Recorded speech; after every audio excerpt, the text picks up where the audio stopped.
Merci. Dans l'éditorial du jour, je vais parler de la dimension politique de la détention d'un journaliste. 6 journalistes ont été détenus et inculpés, notamment pour atteinte à la sûreté de l'État, en rapport avec des écrits sur la mutinerie des forces spéciales à Diaké. Mais que les choses soient claires, mon intervention ne vise pas à démontrer l'illégalité ou non de ces détentions, quand bien même il existe en Côte d'Ivoire une loi qui dépénalise les délits de presse. De fait et de droit, dans l'exercice de son métier, un journaliste ne doit pas être systématiquement jeté en prison. Exactement comme on ne jette pas systématiquement en prison un médecin qui commet une erreur médicale ou un juge qui se trompe dans une décision. La dépénalisation des délits de presse ne signifie pas que le journaliste est au-dessus des lois, loin s'en faut. S'il commet une infraction dans son quartier, la loi s'applique à lui dans toute sa rigueur. Dans ce cas, on n'est plus dans le délit de presse, mais dans l'infraction de droit commun. Nuance. La dépénalisation des délits de presse ne signifie pas que les journalistes jouiraient d'impunité quand bien même ces écrits violeraient les règles d'éthique et de déontologie. En effet, la loi sur la presse prévoit des sanctions, interdiction d'écriture, suspension du journal, sanctions pécuniaires, etc. Petite confidence au passage, ceux qui pensent donner une petite leçon aux journalistes en le faisant arrêter se trompent. La détention ne donne aucune, je répète, aucune leçon à un journaliste.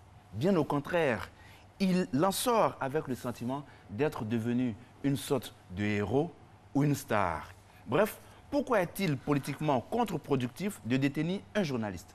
Une pédagogie, je l'admets, d'autant plus difficile que le magistrat n'est pas un politique. Raison numéro 1, la méfiance de l'opinion publique nationale. Chaque fois qu'un journaliste est arrêté, l'opinion s'en émeut. Il s'ensuit des expressions de dépit à l'encontre de la justice, accusée à tort ou à raison de chercher à brimer des libertés.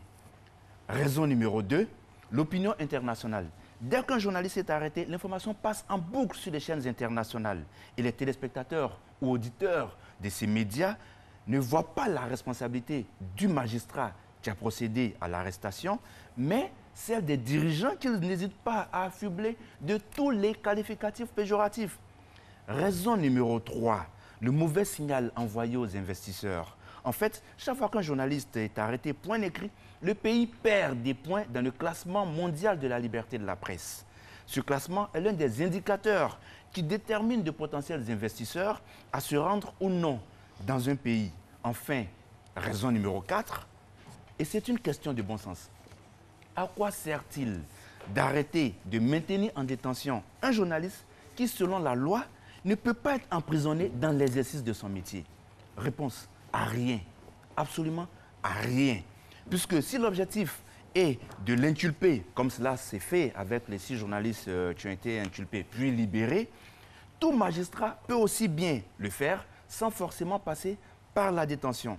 Que doit-on donc retenir en fin de compte? Eh bien, le seul mérite quand on détient un journaliste dans un pays, c'est de noircir un peu plus le tableau de la liberté d'expression et par ricochet, ternir l'image du pays. C'est cela que nous voulons pour la Côte d'Ivoire. Merci. La question est posée. Merci. Donc, la question ouverte, la question reste La question est posée. posée. Vous pouvez donc vous interroger chez vous et pourquoi pas y apporter un élément de réponse. Merci encore, Merci. André Silver Conan. On vous retrouvera vendredi prochain pour notre édito. Sans concession de André Silver Conan, qui, vous le savez, revient toujours sur des